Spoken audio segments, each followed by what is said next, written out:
Hey everyone, welcome to my channel. If you enjoy these videos, don't forget to subscribe. I share content that's easy to follow and worth your time.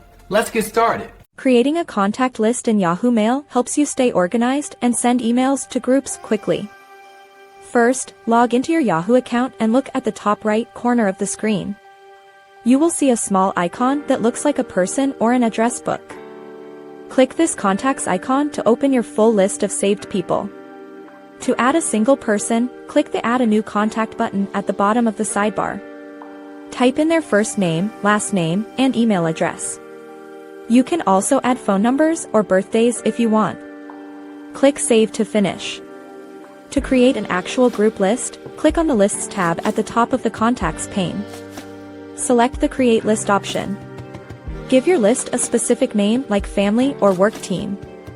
Start typing the names of the people you want to include in this group. Yahoo will suggest names from your existing contacts as you type. Click on the names to add them to the list.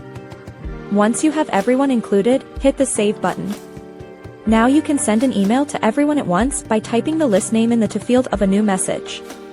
This saves you from typing every single email address manually. You can edit these lists anytime by going back to the contacts icon and selecting the list you want to change. Deleting a contact or a list is just as easy by using the menu options next to the names. This process keeps your inbox efficient and your communication fast for your daily needs. Thanks so much for watching. If you liked the video, tap the thumbs up, hit subscribe, and ring the bell so you don't miss anything new. See you next time.